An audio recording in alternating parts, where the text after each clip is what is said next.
and welcome back to Wargaming World. It's been a while since I've done a video, and there's a good reason for that, as I've been putting together a whole new campaign to show you now, using these rules, the Fantasy Wargaming World Solo rules.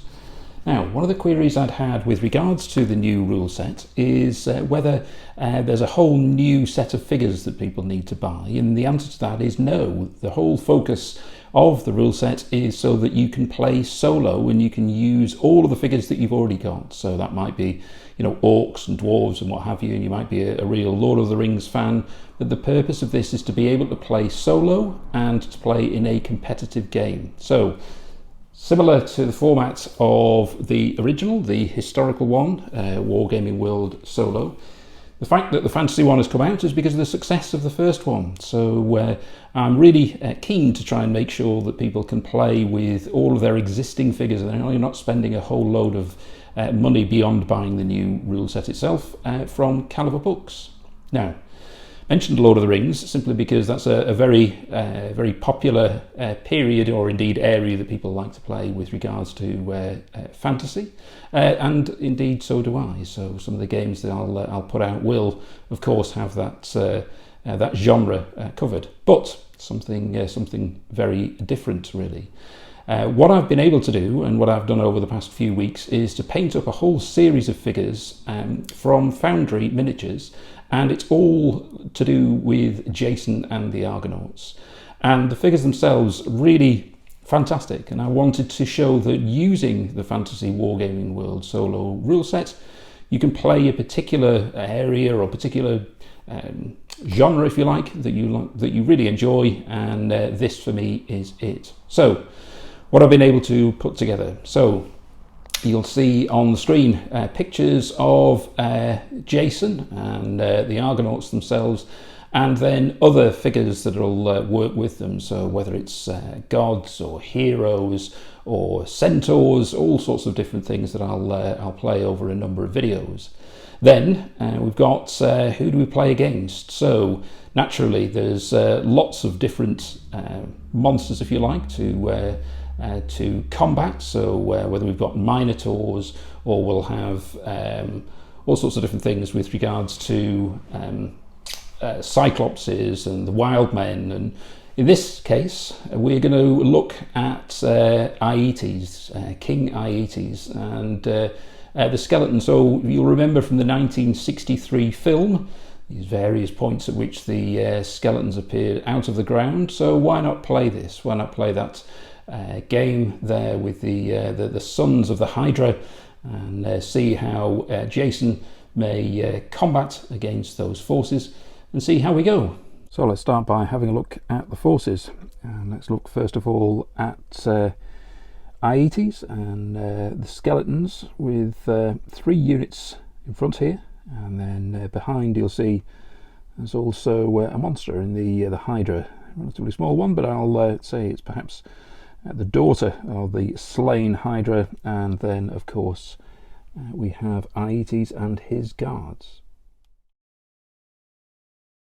The opposing force, and it's going to be the force that is my troops, is Jason, and I've got similarly I've got 4 units and a monster 2 in Hercules. I know Hercules on the 1963 film had stopped on the island, but we've got him here with the troops. So that's where my forces start, and the aim of the game is to get past Aetees and up these hills, but there are additional things to consider.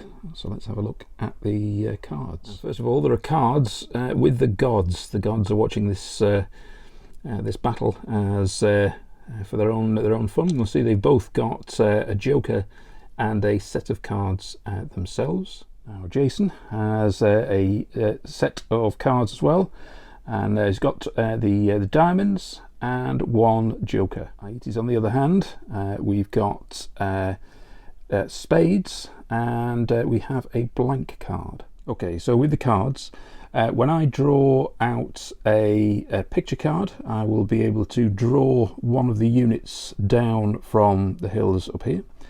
And when I draw a joker, I'll be able to draw in my extra special force. Similarly here, when I draw a picture card, then I will be able to bring another unit of the undead, and it'll be where these black dice are set, so I'll be able to bring them out from there. I'll roll for which one.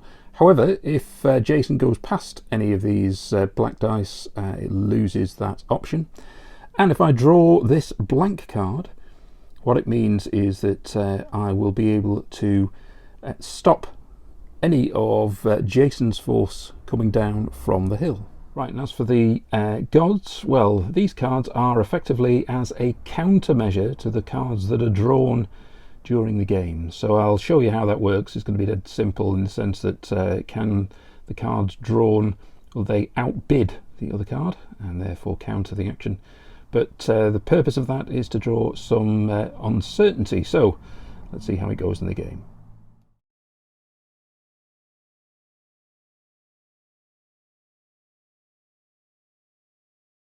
So turn one, Jason to go first as my force. How many commands do I get? Only one. I get one as an assistant as being the commander, but that is only two. A random event, need a 6 for that. No, there isn't. And I draw a card.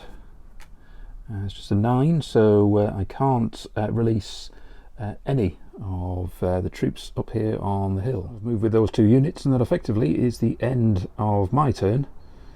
Now, over to Aetees. Now you'll have seen already how I've included the chapters through the video, so you can see how it works within the fantasy rules. I'll just mention again that it's generic. It'll say down at the bottom of the screen there, a generic fantasy rule set, so that you can use all of your existing figures. There's not other ones to purchase, and adapt your fantasy games through this rule set. Now, if this is the first time that you've seen this rule set, the question is, how do you use the virtual you, my opponent, to make its decisions? And you'll see that each of the units has a colour code. So we've got green for bold actions, blue is measured, and the red is cautious. What we look to do is to make decisions based on what the most appropriate thing is for each unit. That takes place in this chapter, chapter 17, so the virtual you. How do we make reactions and decisions? That is across this table. So you'll see on the right hand side that units are bold, measured and cautious, and we'll test that in a second. And then all the decision making is made here. So we'll see if you are a bold unit, whether you're in the open with cover, whether you're fighting against units who outclass you or are untouchable. We then draw a card to see which action they will take. Obviously I won't talk that through every turn, but it's good to explain it in the first one. So what happens next is that each of the individual units then have their own morale standard. Now you can roll for the ability of each in terms of the actual troops, and each unit has a captain, or as in this case I'm just going to say the same morale standard for each unit. So I'm going to say that each of the skeleton units have a morale standard of 8. Next stage then is to see whether they pass that test, that 8 on 2d6, and then act, or whether they will change their approach. So let's test for those 3 green units. 8 or less. No, that's a 10 unit. That's a pass, that's the one in the middle. Third. Again, that's a fail. So the ones that failed, if we roll a 1, 2 or a 3, then they go cautious, otherwise it is measured. So in both cases it's measured. How that changes, so those 2 units will have to test again in the second turn, but they can't operate in this turn. Say that Aetees has a morale standard of 9, and he passes. Before we do anything else in terms of the units themselves, the ones that can operate, just need to test whether there is a random event. No, there isn't. Also to draw a card. So it's a 2, so we don't have a picture card, so no other units will appear. And so I need to draw a card to see the action of this bold unit. I will go in these details only for this particular turn, but let's draw a card. I've got a separate deck of cards here. we go. So we've got an 8. So with a number card, I'm advancing because my enemy is in the open. It does say advance and attack, so if the attack was more appropriate, I would do so.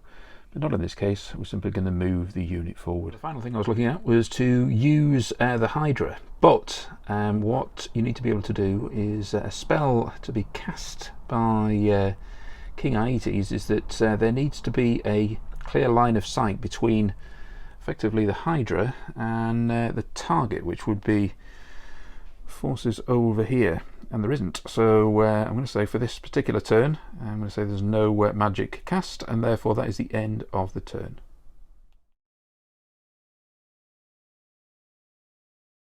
Turn 2, and how many actions can I have? Oh, 1 again. This is terrible. So again, it's 2, including you get a +1 for the command. Random event. No, there isn't. I draw a card. It's a 3, so I can't draw any units from the hill. I've moved 2 units forward and approaching the enemy. And just to mention that I need a master handler for my monster, and it is here. It's in the centre with the blue robe. So I haven't used or moved those figures forward because I need to be close to the monster to start off with and getting it initiated.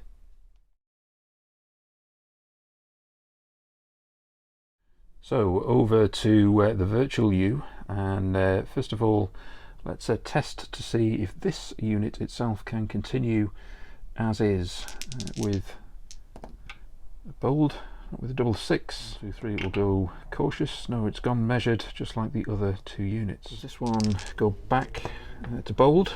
Yes, it does. Here. No, that actually, it's a second fail, so therefore it stays as a measured unit. Aetees 8, that's fine. Test a random event. No, there's not. A card. Now a jack means that we could draw and see if there are any other units that appear. However, this is where the gods operate, and to see if it can get a better card effectively on their deck. Better than a jack? Nope, certainly not. Where does it appear?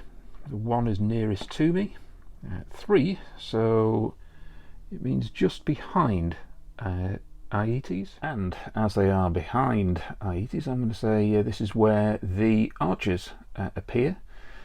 Cautious, and if they pass their test on an 8, I'm also going to allow them to fire and fire at this unit. They stay cautious, less than an 8. Oh, no they don't. 2, 3 is bold. Nope, measured. So at the end of the second turn, we've got this unit which has gone temporarily to measured, so it couldn't operate.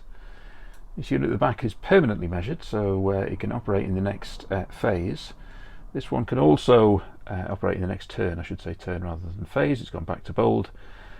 We've got Aetees operating here in a relatively cautious way. We want to get some kind of clearance before using the monster, and then we've got the appearance at the back now of these archers.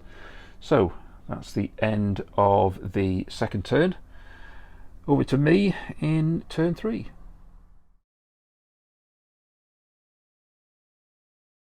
How many commands? Right, all units can be used. There are random events. No, there isn't. I draw a card. 5 again. Can't get any units moving from up the hill. However, I'm in charge distance of both of those units, so I'm going to attack with both, and then I'm going to move the other units forward. This is my unit with Jason, and I'm going to say that their morale standard here is 10. However, Jason's on the flank. It's the other 2 units out that I'm going to say is a morale standard of 9, so I've got to test whether they can, and I can countercharge with both of the skeleton units. Again, I need to test whether they pass their morale standards. Here I need a 9, and that's a pass. Skeletons are measured, and but anyway, we would need an 8 to countercharge, and they can. It's a 9, that's fine. With the skeletons, and yes, that's fine. Now, there's no other activity, so I'm going to say we're just going to work out how the fighting takes place. Now, all we do here is that we roll 1d6 for both units, and then we deduct that from the morale standard of the unit, and then retest in terms about what its morale will be as a result. So if you remember 9 plays 8. Black dice for the Argonauts. What do we have? Right, okay, so the impact, it's a +2 for each because they charged, so it's 6 for one and 3 for the other. Let's work out here as well. So it was a bold unit, so that's why it's a green dice. Oh, and certainly it's made an impact as well, so it's actually 8. 8 plays 3. So we need to do a morale test for both units. Let's do a test for the skeletons first. So they got a morale of 8. 6 was the impact, so they're on 2. So let's see whether we get a 2, and then they'll be fine. Otherwise, how far above that in terms of the morale action. What have we got here? So we lose 2. Remember, the morale standard remainder was 2, so it's 3 above. And the morale failure between 1 and 4 means that it simply needs to reform. So it moves back. However, remember there was an impact of 3 on the Argonauts. Its morale is 9, so let's roll for that. 9 less 3 is 6. Do we get below 6? No, we don't. We go 2 above 6. But again, much like the skeletons, it means that it will need to reform, so it moves back halfway. So hopefully you can see the idea of that in terms of the morale. It might have been that the Argonauts made more of an impact, but both of them recoil slightly. We've got something a little bit more severe over here. The impact here was 8. The Argonauts have a morale of 9, so we're definitely going to go over when we roll 2d6, but by how much? So we need a low number. 7, so it's over by 6. Now that's a full retreat. It's a full move back. It's not a rout, but certainly if the skeletons follow up in the next phase, it'll be quite a scrap. That's where they move to, but again we still need to test the skeletons. Morale of 8 less 3 is 5. How far above 5, if at all? No, they're fine. Now that is significant because it means that they will have the initiative and may be able to press home the advantage in the next phase. Now what I also just need to test is that the 2 units which were pushed back in the fighting, and also for this unit at the back here, well, I have to see whether their captains were wounded or indeed killed in the fighting. So let's draw a card for this unit. No, with a 9. The skeleton unit. No, that's fine. And finally over here. 10, no, that's nothing. Let's test if this unit stays bold. We need an 8 or less, and it does. Temporarily measured. So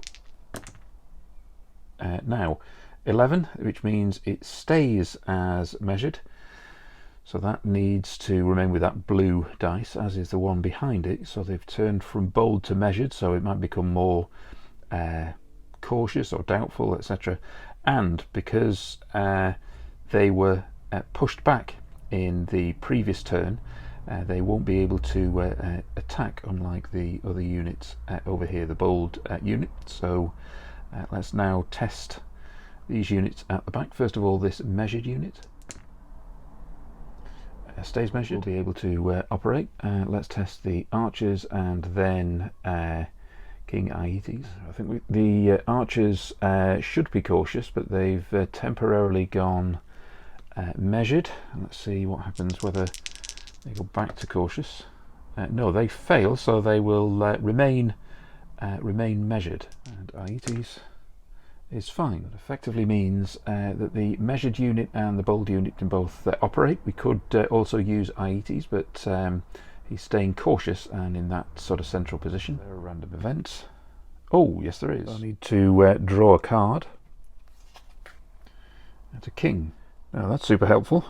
We've got now or never. The leader inspires the next attack and makes an additional +3 impact. Well, that'll certainly matter if this unit is able to charge again. Finally, let's see if Aetees gets another unit with a 4. No, it's not. Now for that measured unit, to see what it's going to do, I need to draw the card. I get a standard number card. Right, so that moves forward. So over here, this is really the ultimate. I draw a card.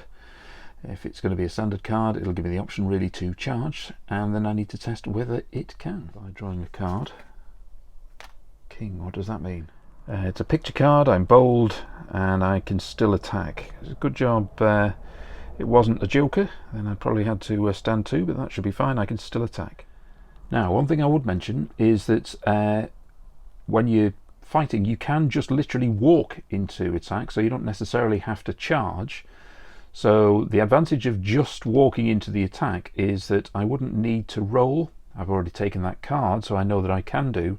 I'm in reach, and I can make contact. I get a +2 because of the retreat of this unit, the Argonauts, beforehand, and I know I'm going to get a +3 as well on the when I'm making the attack. So rather than charge, which I would have to have tested for, I'm just literally going to advance into the attack. Now, I'm just going to about to make contact when I'm going to have an intervention from the gods. I think I'm going to lose that unit, so I'm going to make an intervention with the gods, and I'm going to use my joker. Now, my intervention is to fly in Aetees and to attack the skeletons as my flying creature. However, well, as it is a pivotal moment in the game, I think it's suitable for the gods to use the other joker and to have a potential air-to-air combat. What I'm going to do is to introduce the Harpies into this attack. Now, how it works in the rule set is that I'll need to see whether I get a higher potential impact from the gods who are representing the Harpies to make sure that they can actually intercept and have this air-to-air combat. Otherwise, Aetees will attack the skeletons. White dice then for Aetees. So, he's successful, lands and hits the skeletons with... we have the Harpy, but it doesn't make an impact in this particular phase. So what happens is going to be like a lightning strike. It's going to be 1d6 plus 1 impact. What I'm going to say is that if the skeletons get through this after taking morale test from the strike, they can go and land their action onto the Argonauts. The impact, it's 3 plus 1 gives 4 in total. There's 8 less 4 is 4. So if they get 4 or less, they can make this attack. But unfortunately, they don't. And 5 is a full retreat of 1 turn, so they'll go 6 inches backwards. They lose a leader in the process. No, they didn't. The Argonauts have been saved in the end of the 3rd turn by Aetees, but that doesn't mean that the danger is over. We'll see what happens next in turn 4. Right, so how many commands do I get in this turn? 4 plus 1 for command, so 5. That will be 5. A random event.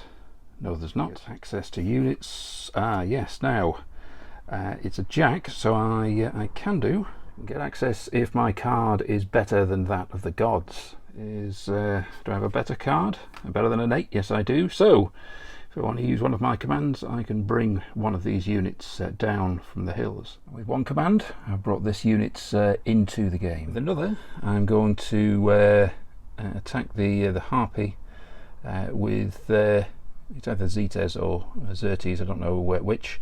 In actual fact, that's part of Greek myth, that him and his brother fought the Harpies, so therefore it seems suitable to attack. I'm also going to move up the flank with Jason into this area, and I'm going to remove that dice, so I can get more units, obviously, for King Aetees, but only on the other 3 black dice that remain.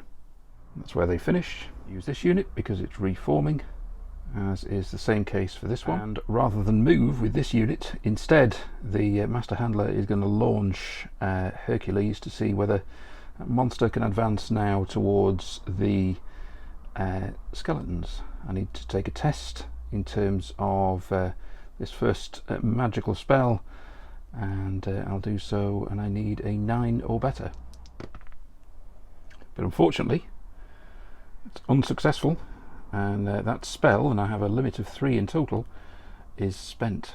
So over here, I just need to roll in terms of combat, and it's just the impact of both the Harpy and Aetees. Both have a morale standard of 10, and the impact they will make is 1d6 plus 1 dice for Aetees. And oh right, okay, so it's equal. I'll have to test in terms of their morale standard as they battle in the air. So Aetees is 10 minus 4, that's 6. So do we get 6 or below with the roll? Yes, we do. And he remains where he is. Harpy. Now the Harpy isn't. The Harpy is defeated. Now there is a potential consequence of flying creatures and monsters being wounded in battle. What we've got is between 1 and 4 there, so the Harpy would fly higher but can attack again, unless, of course, I draw a card and draw a Joker. I don't, it's a 7, so there's no consequence. I'm going to have to say that if you imagine that the two of them have gone higher in the air and can continue their battle in the next phase. Right, so after that fighting, it's over to the virtual you in the next phase. Right, I've run some dice off camera and a number of things happened. This unit has gone temporarily cautious and won't operate. This unit, its blood's up. I don't know if you can do with the skeleton, but anyway, it's gone temporarily bold. We can't operate in this phase, but whether it stays bold or not, we'll have to see. This unit passed its test, but can't advance. It's reforming after retreating from the previous phase. The archers have gone cautious, so they can't operate for this phase. King Aetees has passed, and he's fine, and he's going to try and activate the Hydra to attack this unit behind. We'll do that in a moment. There isn't a random event. The last thing I need to do is to see if there are any other units by drawing a card. Remember, I need to draw a picture card. And it is. So it's a king. The only way that a unit will be stopped is if the gods will it. I know that we won't get a Joker because we've already spent the Joker, but is it a king? No, it's not. It'll be in one of 3 places, here or over there at the back. So I'll just roll a dice. 1, 2 is nearest.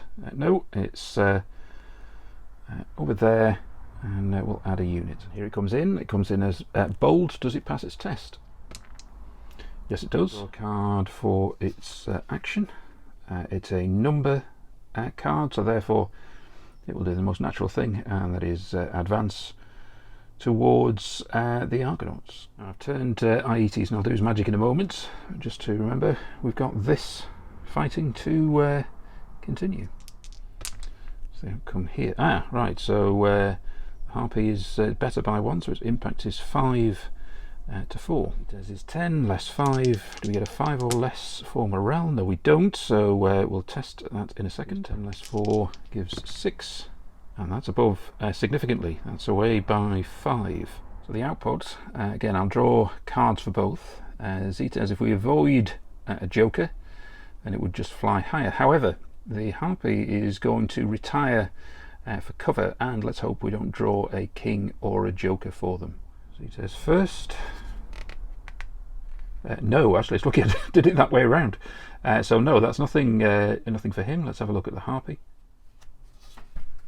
This is a 4, so there is no impact. Just to show you what could have happened is that if I'd have drawn the card for the Harpy, if it had been the king, then a spell is broken and they attack friendly units. So that can be the consequence, but not in this case. And so what I'm going to say here is that the Harpy is removed, moving to cover. And I'm going to remove Aetees too. The purpose of it coming here, the action, was to save this particular unit, which has been successful. It's removed the Harpy in battle, and therefore both will be removed from the board and will be used in other wishes by the gods in the future. Now over to activation here, a magic spell, where remember we failed when we're trying to get Hercules up and running. But if we can try and get the Hydra to react and go and attack towards this unit, we'll see. But I have to do a test, so it's got to be 9 or better for King Aetees. And it is a 9. So we're up and running. Okay, so the use of monsters, and it's an instinctive monster. It means it can move 10 inches, plus 1 d3 plus 1 for a charge. It's within that distance, most certainly. So I think this could cause instant combat. And as it goes into combat, it will deliver a war cry. And this will require a morale test in terms of the Argonauts, and as it's an instinctive attack, an instinctive monster I should say, it's a -1 to the morale standard. So the morale standard is 9, we need to take a morale test here, 8 or better, and it can remain. And it does, so it's got good discipline, and it needs it because it's now going to be hit by the monster. And so we've got fighting take place. Both can fight. It's not I can't make a counter attack, but I can roll, of course. So I've got the white dice here, so it's just 1d6. The Hydra has the same, but it is a 1d6 plus 3 in terms of the impact. Let's see what happens. Right, so it's 5. 5 plays 3. Morale is 9, less 5 is 4 as a consequence. 4 means it's 3 above, so it would need to make a sort of a half move back, so it will begin to withdraw back up the hill. Need to test if a captain or is wounded, or Queen. No, it's not far away, but no, it's fine. What about the Hydra? Hydra, its morale is 9, less 3.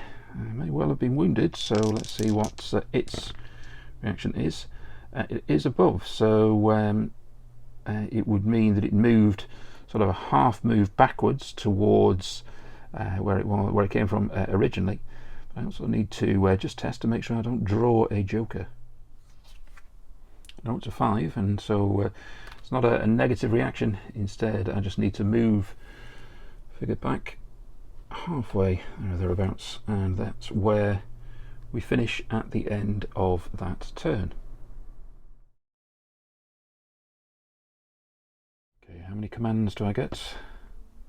Oh, plenty, right. So everybody can be activated, I think. A random event. No, there isn't. I draw any more units. No, I can't. To mention, I can reactivate this unit, or I can use it now, but it's reforming after being pushed back up this hill, so I can't use it in this particular phase. Now I'm going to charge with this unit back at this unit I've fought beforehand, so let's roll and see if we can make it. 9 to charge, and I can. Need an 8 to counter charge, but it fails to do so. And I'm also going to move Jason into the flank of this unit. I'm going to charge that unit with this one to see if I can. Again, it's a 9, and I can do it. It's counter charge. Yes, they do. That's where we get to. And I'm not going to try any magic, I'm just going to move into this space with this particular unit. So the next thing is to work out what happens in the melee. I'll start up here, both charged, so it's a +2 to the dice. I've got the Argonauts on the white dice. Ooh, crikey. Right, so that's 8 as an impact against 5. So morale of 9 less 8 is a 1, so how far above 1 do we roll? A lot. 7. 7 is another full retreat of a move back to where we came from, and I just need to see if any leaders, or captains I should say, are injured in the fighting. No, it's not. We're a 8, lost 5, leaves 3 on morale. How far above that do we go? It's just a retreat, slight retreat, and of their captain, nothing happens, and that's the where we finish. So the unit, the skeleton, is charged initially in the front, and also hit in the flank. So the way I'm going to work that out is that effectively it's going to be 2d6 in terms of the impact, +2 for the charge, and +1 for hitting in the flank, and then the skeleton will hit the unit ahead of it rather than both of them. So that's how to calculate the impact. So it's 2 white dice +3, and then obviously the skeleton dice. 1 of an impact, and 10 the other way. Test the Argonauts first. Morale of 9 less 1 is 8. absolutely fine. So skeleton morale is 8, 10 was the impact, so it's simply we roll these 2 dice and then add 2 in terms of their response. So we have a 6 plus 2 is an 8, and that is an actual rout. I'm going to say that in terms of being hit in the side and with a unit behind it, that this unit really can't move, so as a consequence of that it is removed.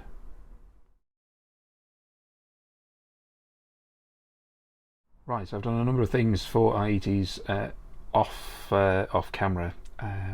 The only unit which effectively passed its test and could move is this one, this bulb one, so it's moved and advancing over here towards the Argonauts. This unit, perhaps seeing the destruction of the unit here, has failed its test and gone cautious, understandably. The archers at the back have gone back to measured. Aetees passed, and I've moved it into a more defensive position, protected there, so if it was fighting there I would give it some kind of advantage and closer to the Hydra. And this unit, if you remember, was fighting in the last phase, so therefore it was recovering, and also failed its test to be measured. So that's where we ended. There was no random event and no additional units coming in, so it's the end of this turn. Over to Jason and the advancing force.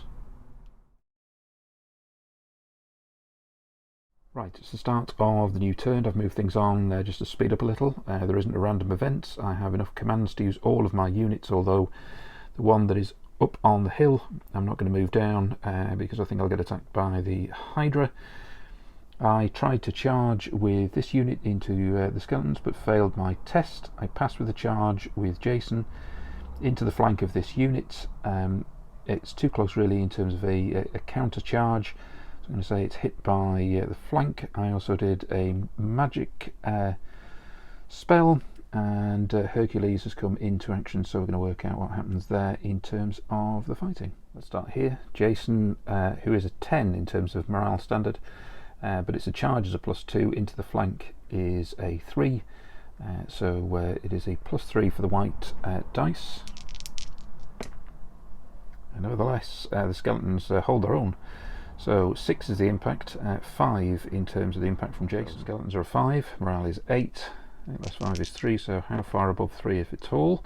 5 above, since morale is a 10, less 6 leaves 4, but he's fine. Skeleton unit lose a captain, no it doesn't. They are pushed back 6 inches there, back towards King Aetees. The skeletons passed a morale test to say that they could fight against a war cry, so I get Hercules, which is +1 for the roll, the white dice, so that is 7 the impact as opposed to 2. So 7 from 8, so we've got 1, so it'll be above 1. How far above 1 do we go? We go 3, so they are pushed back effectively half move. Captain wounded in the process. No, there isn't. The morale for Hercules was a 10 less 2. So 2. So he does go over, and we need to test what response he might make. So he is pushed back there, and let's hope we just don't draw a joker. No, it's a queen, so that's fine. But yeah, that's where he finishes at the end of the phase. For me, it's over to the virtual U.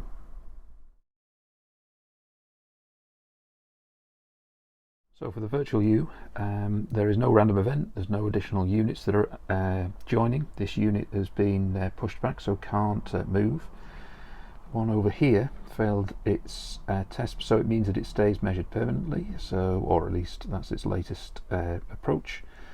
This unit, this is the one that retreated and is has gone back to measured, but it has to reform after getting pushed back. We're fine with Aetees, so he can make something happen if we wish, and the archers are fine. So where the archers is going to be the next thing that happens, they are going to fire at Jason. We'll fire if they're fine with the card, and let me just double check. Yep, it's fine to do so. So they're going to fire to hit. 8 is their skill, their morale standard, so it's an 8 to hit, and it'll be a 1d6 impact if they hit. Needing 8s, that's definitely a hit. 5, 10 less 5. Absolutely fine. Absolutely no impact in terms of Jason. And just to mention that you don't need to draw to see if a captain is wounded if you pass your morale test. I've got 2 spells left with Aetees, and I'm not going to utilise the Hydra just yet to see whether I need to use them against troops coming off the hill, or alternatively troops coming this way. So that is the end of this turn for the virtual U. Okay, so it's a new turn. Again, I've just done a few things off camera. I had 3 commands. This unit here failed to charge into the skeletons, so I've had to do so with this unit. So the skeletons countercharged, so that's where we've gone, and I'll do that melee in the moment. And other than that, I've moved Jason forward in terms of the objective, getting up this hill. I haven't got any more units to be able to come from the hill, and because I only had 3 commands, I haven't moved towards the Hydra either. So the only thing still to do here is to do the melee. There's no magic, so Hercules stays where he is, and we'll see how we go here with units charged. So we add 2 to the dice roll, and that's not great for the Argonauts, which adds up to 3, but 8 for the skeletons. Argonauts are 9 less 8 leaves 1, so how far above 1 do we go? Only 2, so it's only a slight step back. Is the captain of the unit injured or killed? No, no he's not. 8 less 3 is 5, but that isn't 11, that's 6 over. They lose a captain? No, they don't.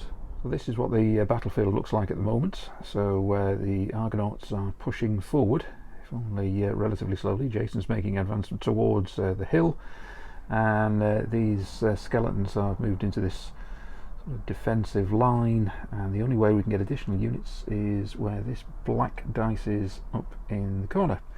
Okay, that's the end of my turn. Over to the virtual U.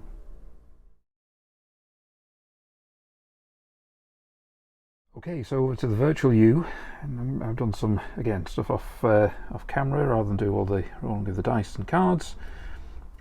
We have advanced with this unit towards the Argonauts.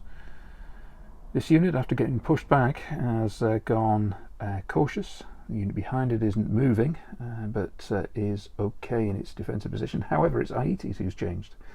He's gone temporarily bold, and therefore having no magic. And unfortunately, the archers here, they failed and went cautious, and there was a random event. And on the random event, I drew an 8, and the 8 is that the next time this unit fires, it's the only unit that is firing, it gets a -2. There were also no additional units added, so excuse me. So the end of this turn, and it is as we were.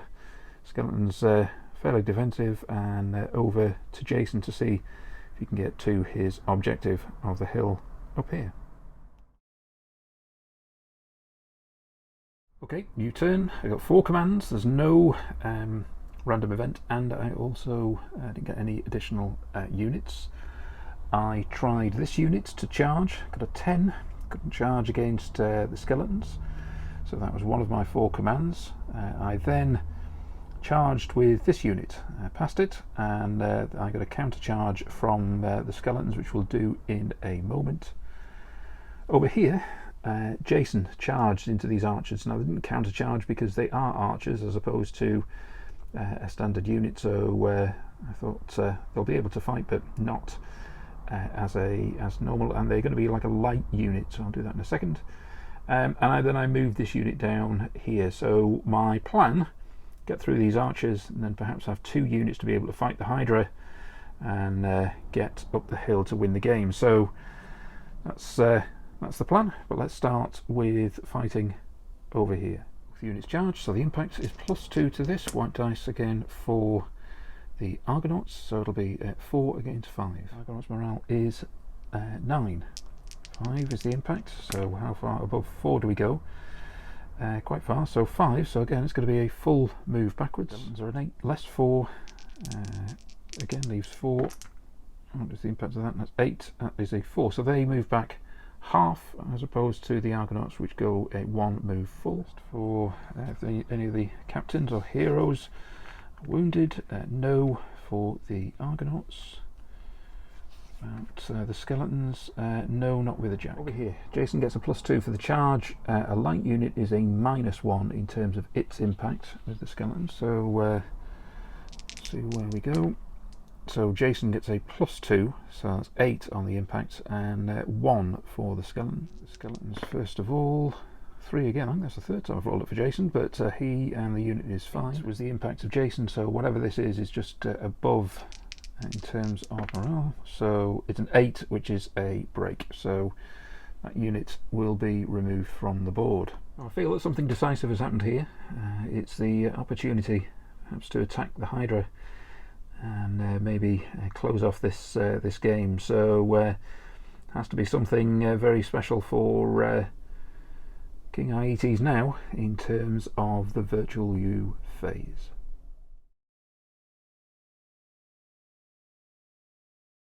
Right, lots of things have happened here, which is good. I passed the test on the left-hand side for the skeleton unit, which walked into attack rather than having to test it with another charge. It was able to do so. It was sensible because it was measured rather than bold into attack. This unit here has stayed as it is, measured. Aetees is back to cautious and therefore can cast a spell on the Hydra if it wishes to go and attack that unit over here. Now this was the big thing here, is the unit passed its test as measured and drew a card, so it would attack, and then passed a test to charge, and Jason countercharged. So that's where we've got to. Last thing we've got to do is a random event. I did draw a card in terms of extra units and nothing has happened, so let's see what happens next. 6 for a random event. Oh, and it is. So it's a random event. I drew a card. All right, now a Joker. Right, blimey. Okay, so Joker. Disaster out of nowhere. Indirect fire drops onto your command unit and take 1d6 impact as if the hit is in close range. So, impact on Aetees. What does this mean? 1. Morale test. Takes an impact of 1 down to 8. And it is 8. So he's absolutely fine. And therefore, if he passes his spell, can send the Hydra into battle. And he does. Let's start fighting over here. No charge made, so it's just 1 dice to the other. White for the 6 each. Argonauts. 9 less 6 is 3. 5 above, so that is a full retreat for one full move. It's against the skeletons, so it's a 2. So what do we go above that? It's only by 1. Did the skeletons lose a captain in that process? No, they didn't. What about the Argonauts? No, they didn't. And that's where they finish. These 2 units charged each other, so you get a +2 for the impact. Jason is the white dice. And so we've got 8 plays 6. Jason is a 10 less 8. Wow, right. Well, that means it is a retreat. It's 2 full moves away, so it's 12 inches away, and into the next phase you need to test whether they pass the morale test, and if not, they are removed from the board. They can move because there is a distance between them, or there is space between them, or behind them I should say, so that's fine. Let's just test whether they remove whether Jason himself is injured or wounded.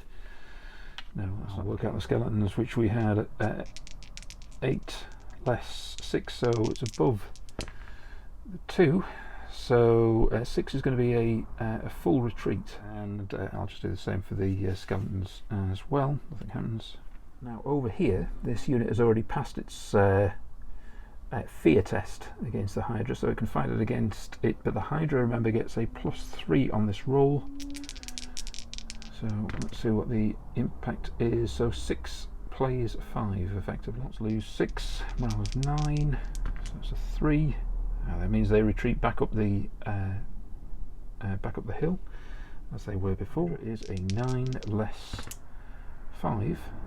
So that is above again. Just need to make sure I don't draw a Joker. It will be as we were, as long as the cards are okay. So first of all, for the Argonauts, no, we don't lose a leader. As long as I don't draw a Joker with this We don't get an issue, and we don't. Right, it is now my turn, and the last turn has completely set the tone of this game, really. This unit here on the left hand side retreated, so I can't operate. I can use the one in the middle, but this unit retreated, so I can't do anything with that. And of course Jason, now all the way back here, I have to take a test to see whether I'd even stay on the tabletop. And of course the unit that had to retreat back up towards the hills means that I'm very much against it in terms of trying to move forward. So let's see how many commands I have, but in actual fact it's fairly academic in the sense that there's only this one that I can really use. As it is, I can use 4, and certainly I can use this unit. If there's a random event. No, there isn't. Can I get more units from the hill? No, I can't. All I can really do here, I think, is maybe a spell for Hercules to attack this unit here. I need a 9 or less, but it's a 10. Right, so nothing at all in terms of movement on the units. The one thing I do need to do, however, is to test the morale of Jason. 11 or 12, and this game is to some extent done. No, it's not. They do stay, but I'm not too sure what I can do now.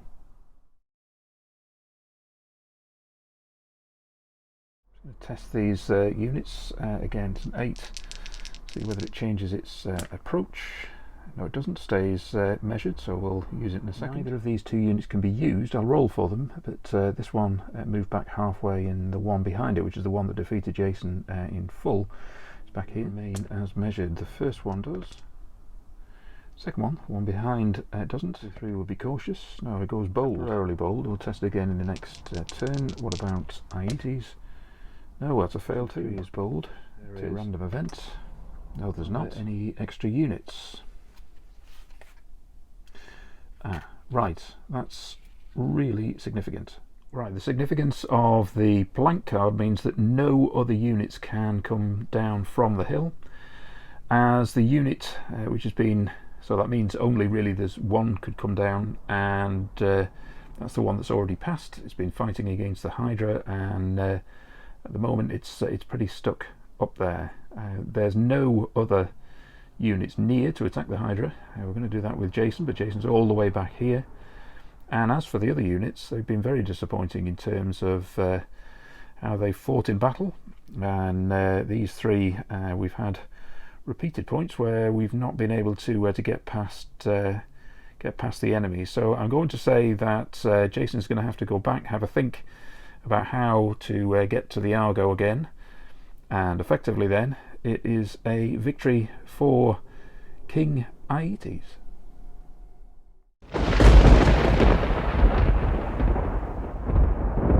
Okay, well, I hope you've enjoyed the game. It's been the first that I've tried in terms of Jason the Argonauts with the Wargaming World Solo fantasy rules. I really appreciate if you want to send through some feedback about how you thought the game went, and indeed how the rules worked.